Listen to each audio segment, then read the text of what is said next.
بسم اللہ الرحمن الرحیم الحمد للہ رب العالمین والصلاة والسلام علی سید الانبیاء والمرسلین وعلی آلہ واصحابہ اجمعین۔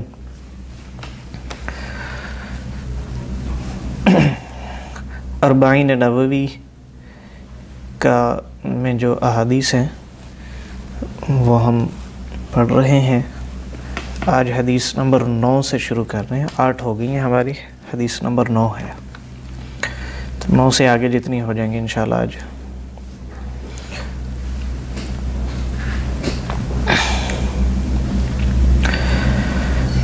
بسم اللہ الرحمن الرحیم۔ عن ابی ہریرۃ عبد الرحمن بن صخر رضی اللہ تعالی عنہ قال سمعت رسول اللہ صلی اللہ علیہ وسلم یقول ما نہیتکم عنہ فاجتنبوہ وما امرتکم بہ فأتوا منہ ما استطعتم فإنما أهلك الذين من قبلكم كثرة مسائلهم واختلافهم على أنبيائهم رواه البخاری ومسلم۔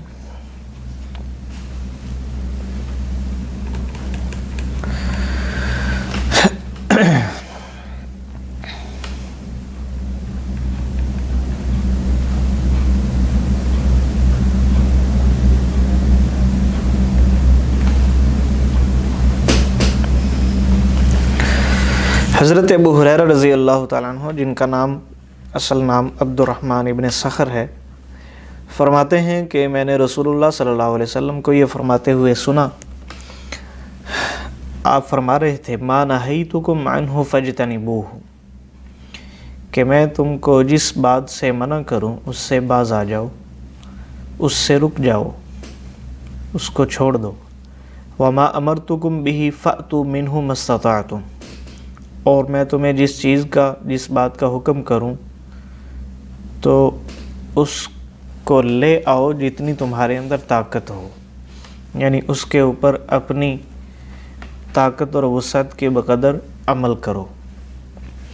فإنما أهلك الذين من قبلكم كثرة مسائلهم واختلافهم على أنبيائهم، اس لیے کہ وہ لوگ جو تم سے پہلے تھے ان کو ہلاک کر دیا، کثرت مسائلہم، ان کے کثرت سے سوالات کرنے نے، اور ان کے اپنے انبیاء سے اختلاف کرنے نے۔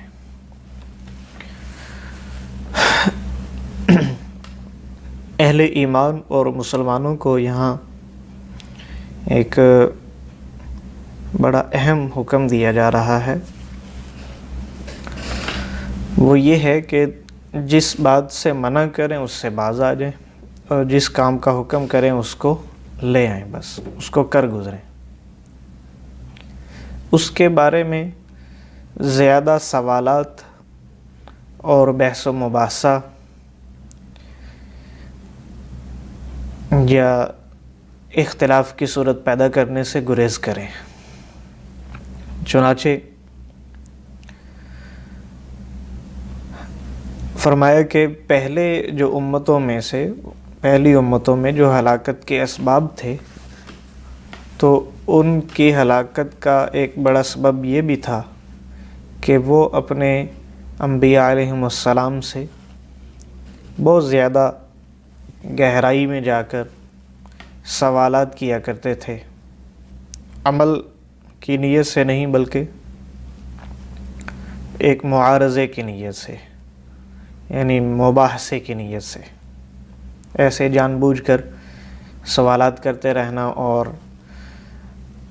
ایک جیسے مناظرہ ہوتا ہے، مباحثہ ہوتا ہے، اس طرح سے اختلاف کرنا۔ چنانچہ بنی اسرائیل کے جو ہلاکت کے اسباب تھے ان میں سے ایک یہ بھی تھا۔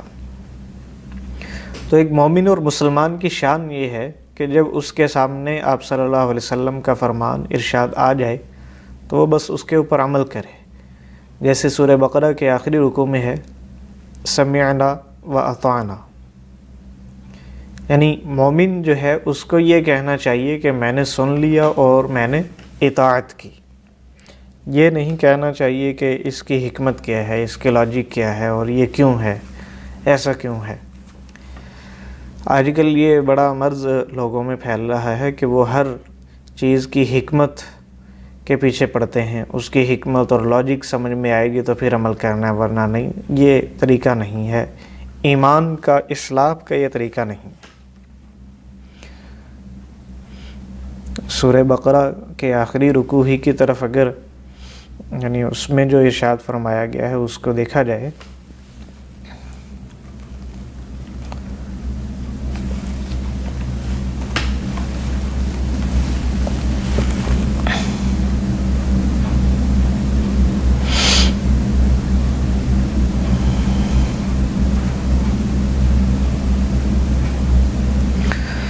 تو اس سے ہمیں اس کی طرف اشارہ ملتا ہے کہ انسان کا طریقہ کار یہ ہونا چاہیے، یا اس کے سامنے جب قرآن و سنت کی کوئی بات آ جائے تو وہ یہ کہے کہ سمعنا و اطعنا، میں نے سنا اور اطاعت کی ہے. چنانچہ سورہ بقرہ کی آخری رکوع کی جو آیت ہے، للہ ما فی السماوات و ما فی الارض وَإِن تُبْدُوا مَا فِي أَنفُسِكُمْ أَوْ تُخْفُوهُ يُحَاسِبْكُمْ بِهِ اللَّهُ، کہ للہ ما فی السماوات و ما فی الارض، اللہ ہی کے لیے ہے جو کچھ آسمانوں میں ہے جو زمینوں میں ہے. وَإِن تُبْدُوا مَا فِي أَنفُسِكُمْ، اگر تم ظاہر کرو جو تمہارے سینوں میں ہے، او تخفوہ، یا اس کو پوشیدہ رکھو، چھپاؤ، یحاسبکم بہ اللہ، اللہ تعالیٰ تمہارا محاسبہ کرے گا. روایات میں آتا ہے کہ صحابہ کرام کے اوپر یہ آیت ذرا شاق گزری، ان کو اس کے اوپر عمل کرنا ذرا مشکل لگا، اور انہوں نے آپ صلی اللہ علیہ وسلم سے درخواست کی کہ اب تک تو یعنی وہ احکام تھے جو ہمارے بس میں تھے، ہم اس کے اوپر بالکل عمل کر رہے تھے. اب یہ فرمایا ہے کہ جو تمہارے دل کے اندر ہوگی بات، خواہ وہ مخفی ہو ظاہر ہو، اس کا بھی محاسبہ ہوگا. تو دل کے اندر تو بس اوقات ایسے خیالات آتے رہتے ہیں جن کو انسان زبان پر نہیں لا سکتا ہے، اور وہ غیر اختیاری ہوتے ہیں، وسوسے ہوتے ہیں، خیالات ہوتے ہیں. تو ان غیر اختیاری وسوسوں کے اوپر بھی اگر پکڑ ہوگی تو پھر ہم میں سے بچے گا کون؟ صحابہ کرام کو یہ فکر ہوئی کہ ہم کیسے بچ سکیں گے اس سے، تو یہ تو ہمارے اختیار میں نہیں ہے.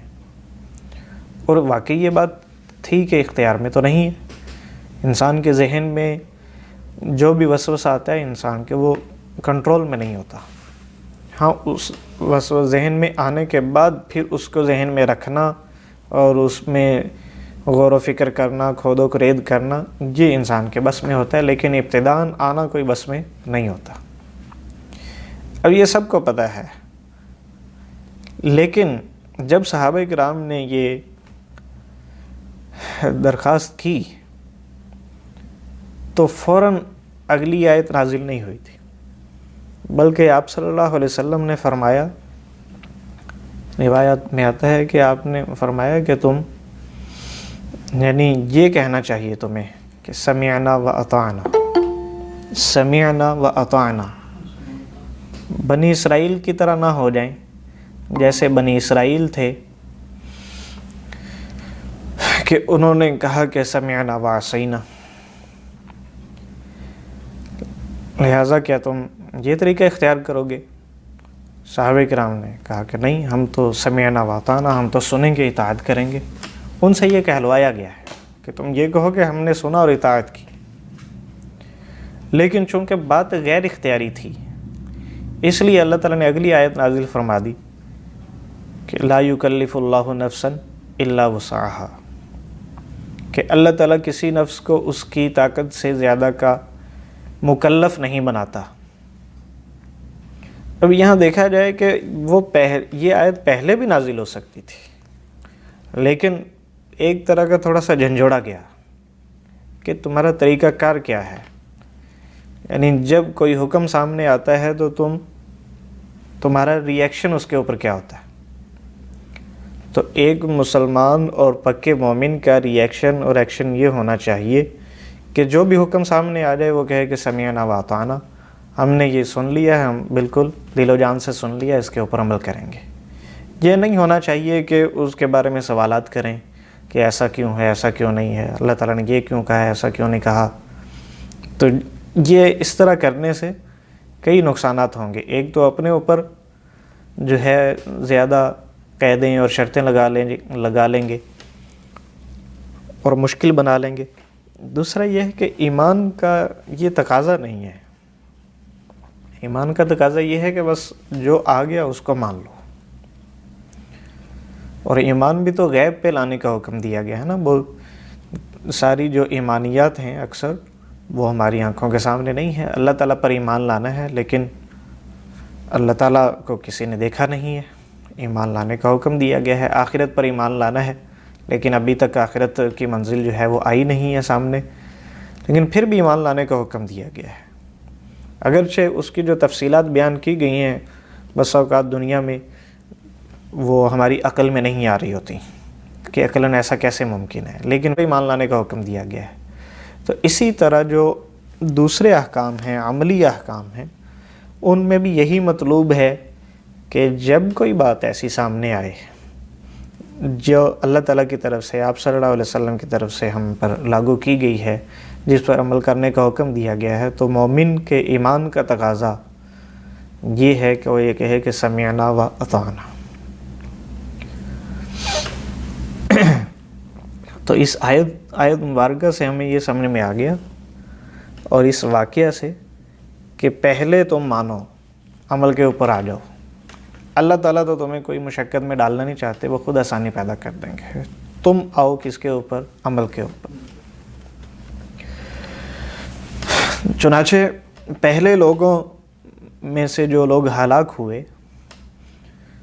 وہ ایسا نہیں کرتے تھے، وہ آگے سے جرا کرتے تھے، مناظرہ کرتے تھے، مباحثہ کرتے تھے، چیزوں کے لاجک اور ان کی عقلی توجیحات پوچھنے کی کوشش کرتے تھے۔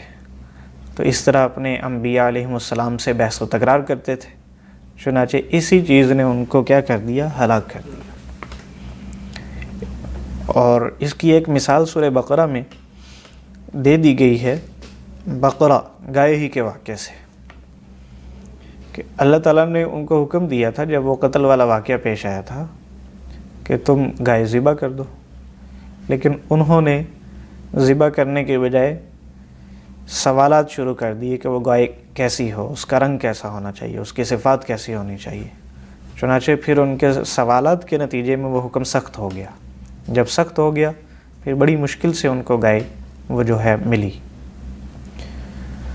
تو اس کا نقصان یہ بھی ہوتا ہے کہ عمل کرنا مشکل ہو جاتا ہے۔ چنانچہ ایک مرتبہ آپ صلی اللہ علیہ وسلم سے کسی صاحب نے یہ پوچھ لیا کہ حج ہر سال فرض ہے۔ آپ نے ان کے سوال کو اگنور کیا۔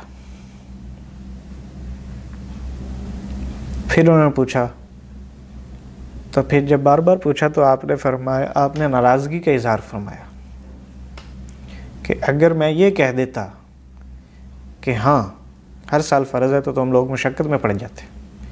اللہ تعالیٰ کی طرف سے بس حکم دیا گیا ہے کہ تم کرو، بس ایک مرتبہ کر لو، حج فرض ادا ہو جائے گا۔ اب ہر سال ادا کرنا جو ہے ضروری نہیں ہے، لہٰذا تم خود سے اس طرح کے سوال کر کے اپنے اوپر مشقت کھڑی نہ کرو، اپنے اوپر سختی نہ کرو۔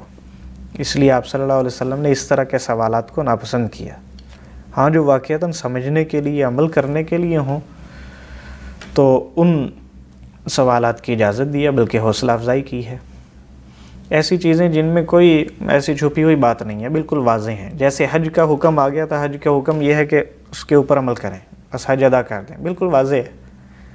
اب اس کی کوئی ضرورت نہیں تھی کہ ہر سال ہوگا یا ایک ہی مرتبہ ہے یا کتنی مرتبہ، اس کی کوئی ضرورت نہیں تھی۔ تو اس لیے آپ صلی اللہ علیہ وسلم نے اس کو ناگوار سمجھا اس سوال کو، اور ان کو سمجھایا کہ اگر میں یہ کہہ دیتا کہ ہاں تو ہر سال پھر واجب ہو جاتا۔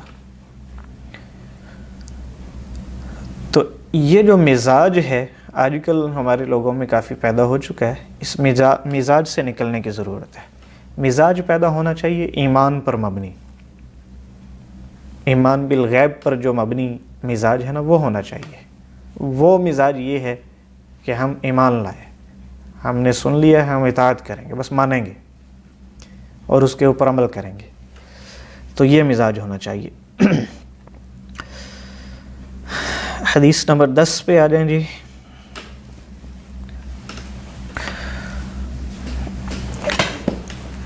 حدیث نمبر 10 میں دعا کی قبولیت کا ایک بڑا اہم سبب اور وجہ بیان فرمائی گئی ہے۔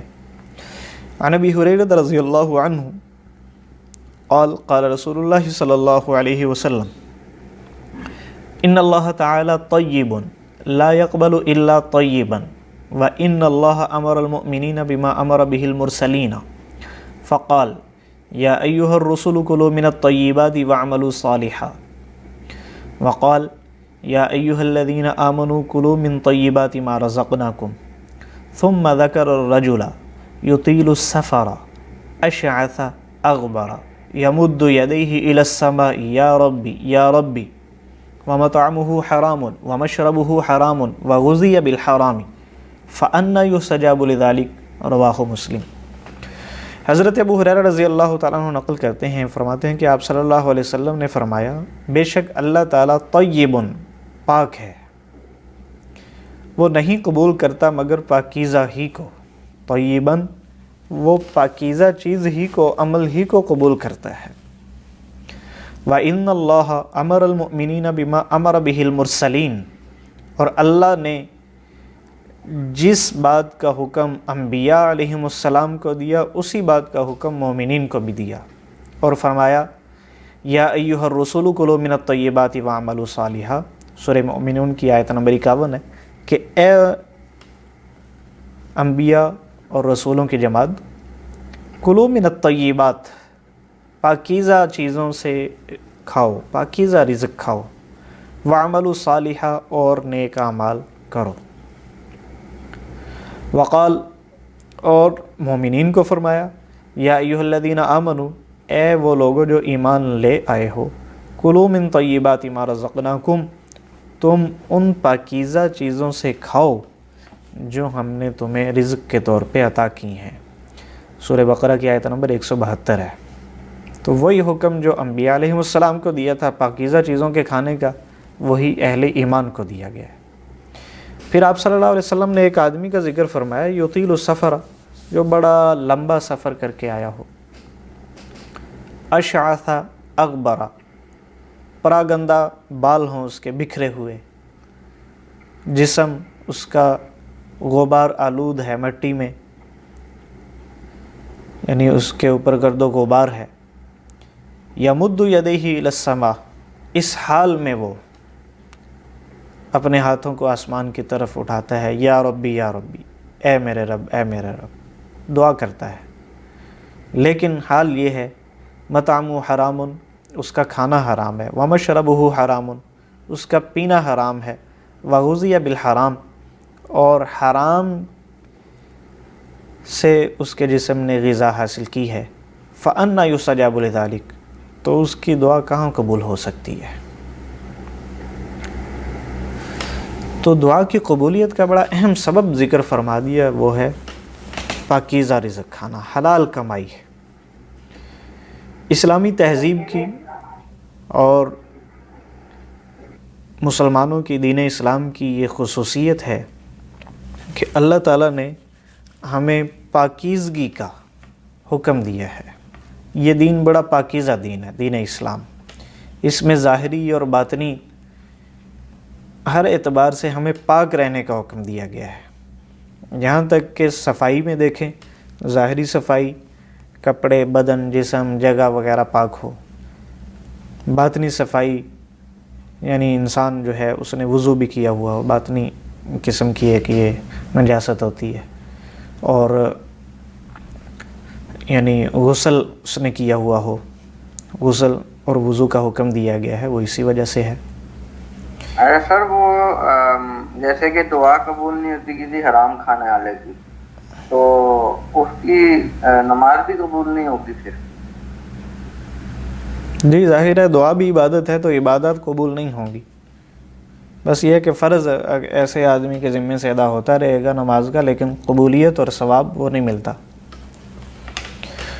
اچھا تو سر وہ جو 1000 قتل کیے ہوئے بندہ جو تھا، اس کو تو اللہ نے جنت میں بھیج دیا تھا، اس نے بھی تو حرام عمل ہی کیا تھا نا.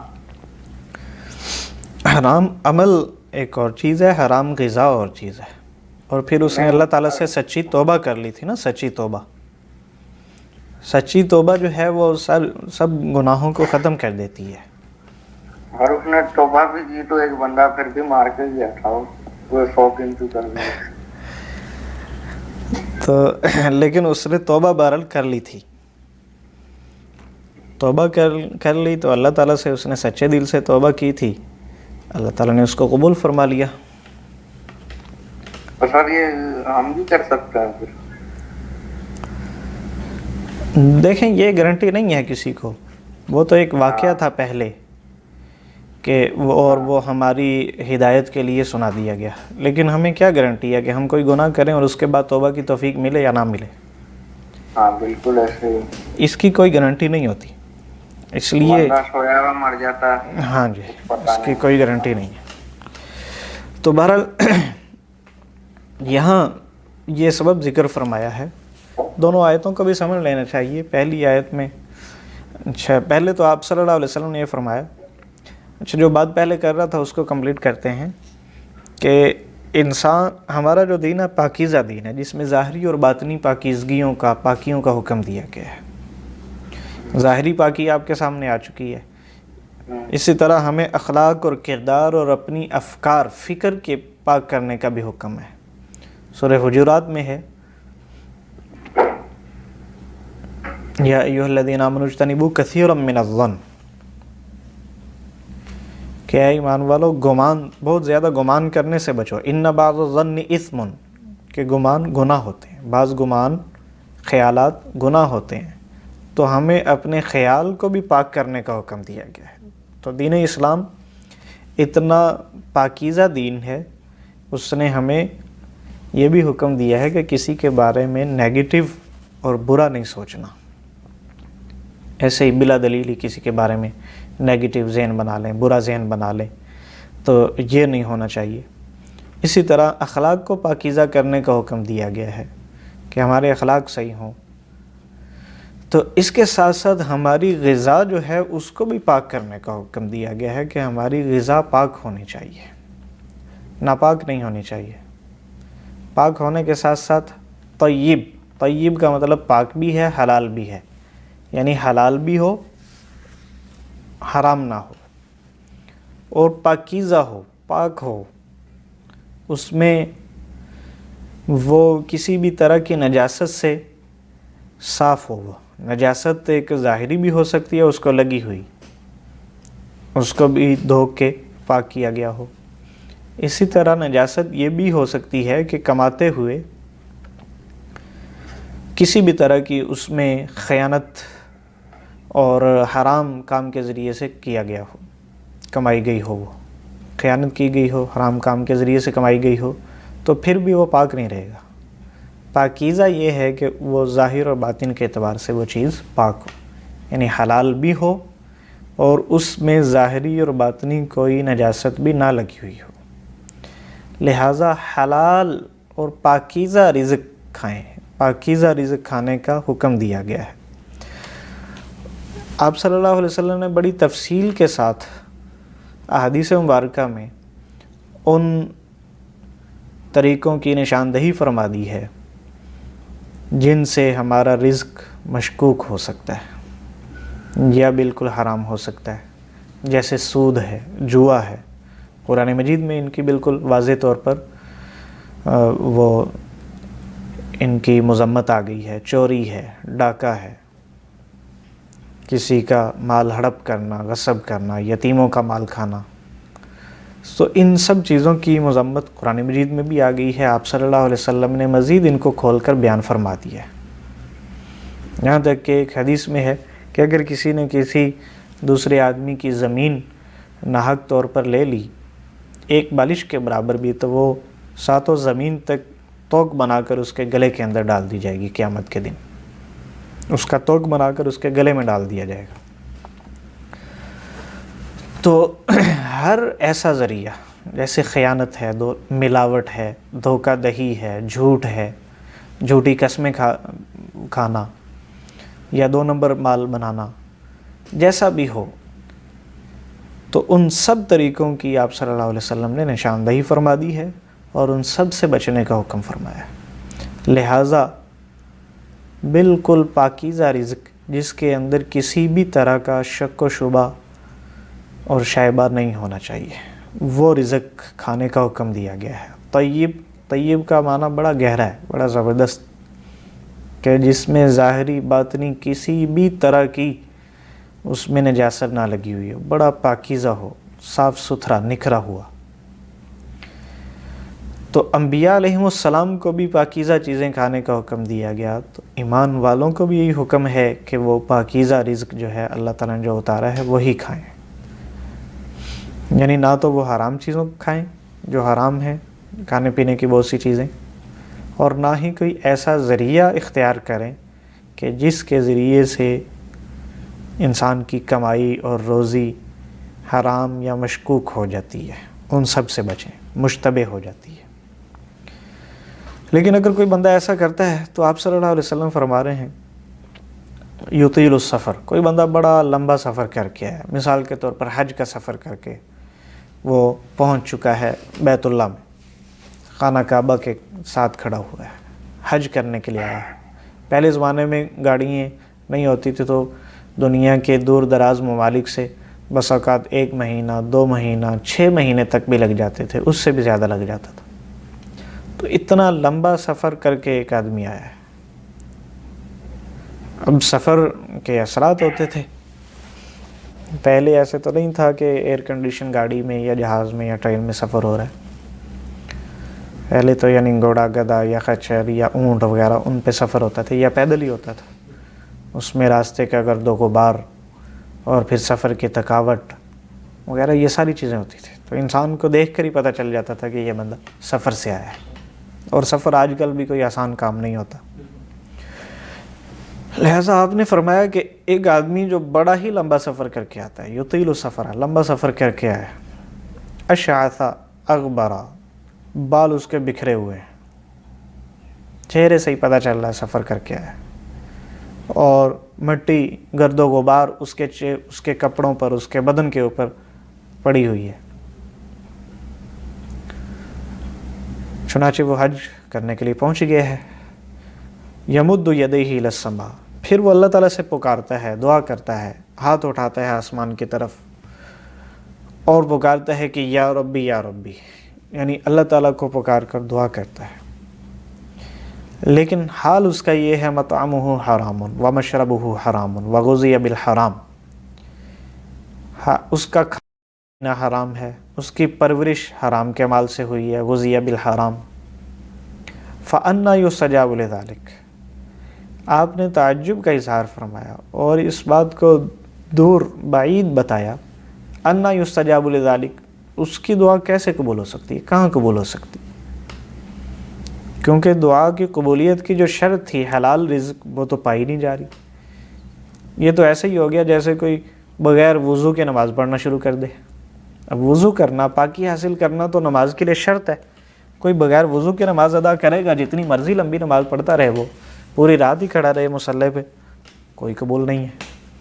ایسے ہی یہ آدمی جو حرام رزق کھا کر اور حرام سے پرورش اس نے اپنی کی ہوئی ہے، وہ دعا کر رہا ہے اسی حال میں. کوئی توبہ نہیں کی اس نے. اگر توبہ کرتا ہے، لوگوں کے حقوق ادا کرتا ہے، پھر الگ بات ہے. لیکن اس کا کھانا پینا ویسے ہی چل رہا ہے، کاروبار اس کا ویسے ہی چل رہا ہے، لوگوں کو دھوکہ دینا، لوگوں کو کے ساتھ جھوٹ بول کر اپنا مال فروخت کرنا، ملاوٹ کرنا، یا بتانا کچھ اور بھیج کچھ اور دینا. آج کل آن لائن چیزیں ایسے بہت سی ہوتی ہیں، چیزوں کے اندر عیب ہے لیکن عیب چھپا کر فروخت کر دینا.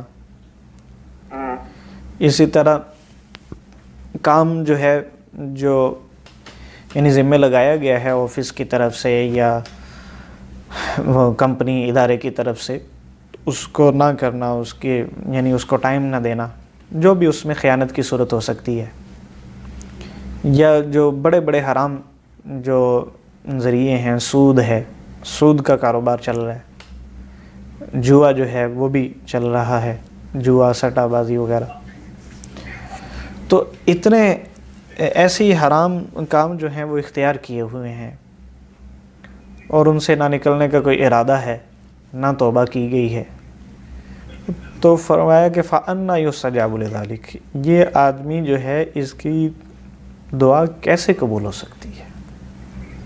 کیونکہ دعا کی قبولیت کی شرط یہ ہے کہ بندے کا رزق جو ہے وہ حلال ہو. اس لیے ہمیں بڑی اس کی یعنی غور سے جائزہ لینا چاہیے ہمیں، اور احتیاط کرنے کی ضرورت ہے کہ ہمارا رزق وہ حلال ہو، پاکیزہ ہو. ہم جو بھی کام کریں اچھے طریقے سے کریں. ایک تو وہ جائز ہو، جائز ہونے کے بعد پھر اس کو تمام شرائط کا لحاظ رکھتے ہوئے بڑے اچھے طریقے سے اس کو سر انجام دیں. تو کام ناجائز اختیار کرنا یا کام تو جائز ہے لیکن اس کو آگے ناجائز کسی وجہ سے اس کو ناجائز بنا لینا. اب مثال کے طور پر مارکیٹ میں اکثر لوگ جو بیٹھے ہوئے ہیں جائز کام کر رہے ہیں، کوئی موبائل بیچ رہا ہے جائز کام کر رہا ہے، لیکن وہ تھوڑا سا اس میں ناجائز شامل کر دیتا ہے اس طرح کہ اس کا عیب نہیں بتاتا، یا وہ جھوٹ بول کر فروخت کر دیتا ہے، تو یہ بھی اس نے کام اس کا جائز تھا لیکن اس نے ناجائز چیزوں کو اس میں شامل کر لیا. لہٰذا ان سب چیزوں سے بچنے کی ضرورت ہے، اور بڑا دیکھ کے بڑی احتیاط کے ساتھ کہ کوئی ایک پیسہ بھی حرام کا جو ہے نہیں ہونا چاہیے. جی اچھا سر، وہ آپ نے کہا کہ کسی کے خلاف بغیر کسی ثبوت کے نہیں بولنا چاہیے. تو یہ جو حکمران ہیں اگر ہم ان کے خلاف کچھ بول رہے ہیں، یا یہ تو کھلے ہیں نا سب کے سامنے ہیں جی، ان کے خلاف ہم کوئی غیبت وغیرہ کوئی اس طرح کی بات کر سکتے ہیں؟ حکمران جو ہیں دیکھیں، ایک ہوتی ہیں ان کی وہ پالیسیوں سے اختلاف کیا جا سکتا ہے، لیکن ایک ہوتے ہیں ان کے اوپر الزامات.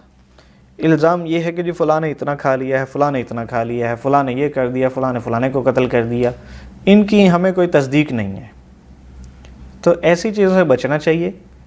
باقی اختلاف آپ کر سکتے ہیں کہ بھئی انہوں نے یعنی یہ جو طریقہ کار اختیار کیا ہے مجھے اس سے اختلاف ہے، اختلاف کی گنجائش ہے، لیکن الزام تراشی کی گنجائش نہیں ہے. الزام نہیں لگا سکتے، خواہ وہ ساری دنیا الزام لگا رہی ہو، جب تک کہ 100% یقینی طور پر ثابت نہ ہو جائے اس وقت تک الزام نہیں لگایا جا سکتا. اختلاف کر سکتے ہیں دائرے کے اندر رہتے ہوئے.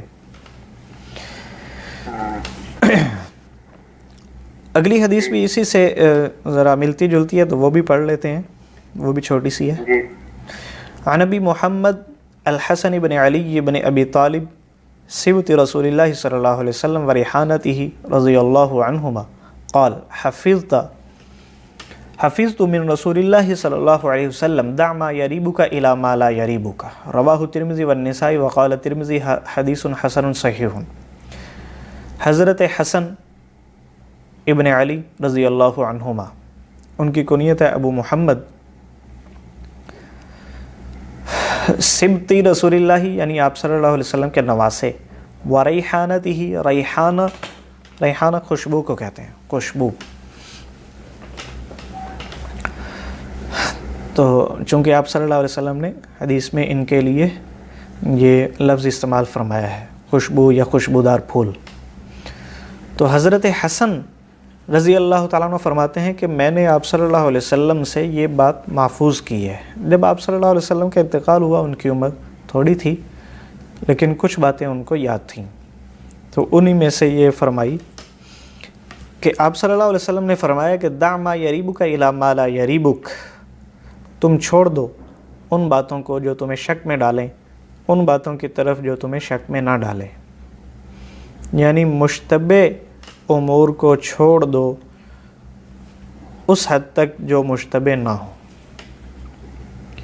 ایسی چیزیں جو مشتبہ ہیں، جن کا کوئی کلیئر اور صاف حکم نہیں ہے، یا آپ کو معلوم نہیں ہے، یا ابھی تک علماء نے اس کا کوئی صاف مکمل فتویٰ نہیں دیا ہے، ابھی وہ نئی چیز آئی ہے، اس کی تحقیقات ہو رہی ہیں، تو وہ مشتبہ ہو جائے گی. یعنی مشتبہ کا مطلب جس کا حلال یا حرام ہونا 100% واضح نہ ہو، وہ ہے مشتبہ، وہ ہے شک میں ڈالنے والی چیز. لہذا اس کو چھوڑ کر کس تک پہنچ جاؤ جو بالکل صاف اور یقینی چیز ہے.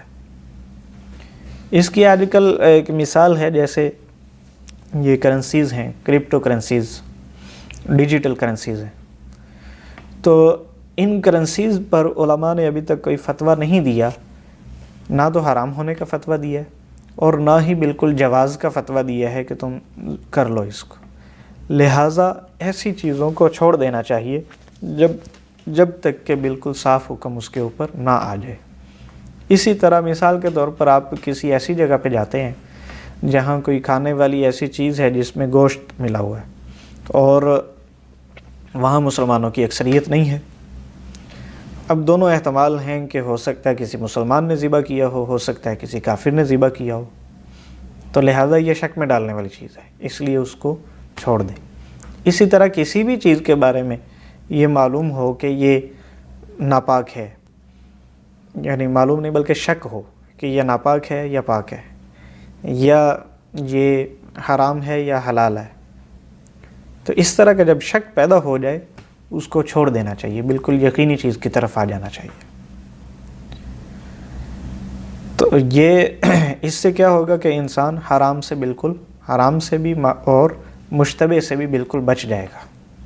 اگر وضو ہے اور بندے کو کچھ شک ہے کہ مجھے وضو ہے یا نہیں، تو پھر اس میں کس طرف جانا چاہیے؟ وضو دوبارہ کرنا چاہیے یا پھر؟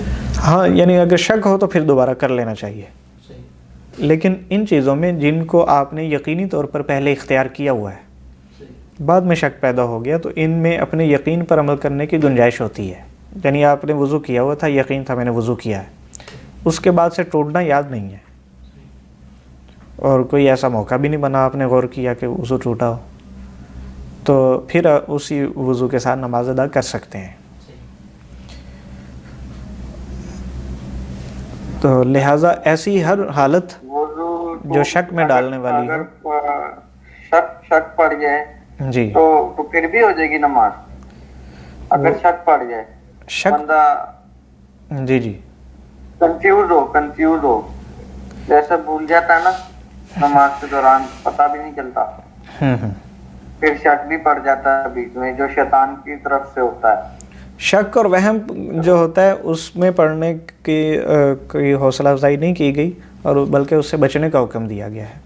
اسی وجہ سے حدیث میں ہے کہ اگر تمہارے پیٹ میں کوئی گڑبڑ محسوس ہو تو اس وقت تک تم اپنے وضو کو باقی سمجھو جب تک کہ ہوا خارج ہونے کی آواز نہ آ جائے یا پھر بو نہ آ جائے. یعنی اگر تمہارے اوپر معاملہ پیٹ میں کچھ گڑبڑ محسوس ہوئی، معاملہ مشتبہ ہوا کہ اور یہ وہم پیدا ہو گیا کہ پتہ نہیں ہوا خارج تو نہیں ہوگی، تو اس صورت میں حکم یہ ہے کہ جب تک یقینی بات نہ ہو جائے اس وقت تک تم اپنا وضو برقرار سمجھو. اور یہ بڑی شفقت پر مبنی حکم ہے، اس لیے کہ اگر انسان ایسی چیزوں میں مبتلا ہو جائے تو پھر وسوسے کی اور وہم کی بیماری میں مبتلا ہو جاتا ہے. تو اس سے نکالنے کے لیے اور بچانے کے لیے بھی اس میں یعنی ایک حکمت یہ بھی ہے کہ وسوسے سے بچایا جائے. چنانچہ آپ نے فرما دیا کہ جب تک یقینی معلوم نہ ہو جائے اس وقت تک وضو باقی سمجھا جائے گا. یعنی اس کا یہ مطلب نہیں ہے کہ ہر دفعہ آواز آنا یا بو آنا ضروری ہے، نہیں، بلکہ ضروری ہے یقین کا آنا. یقین ہو گیا کہ وضو ٹوٹا ہے تو ٹوٹ گیا. اگر ویسے ہی گڑبڑ ہوئی اور شک ہو گیا، وہم ہونے لگا کہ پتہ نہیں وضو ٹوٹا ہے یا نہیں ٹوٹا، آپ وضو برقرار سمجھیں اور اسی کے ساتھ نماز ادا کریں.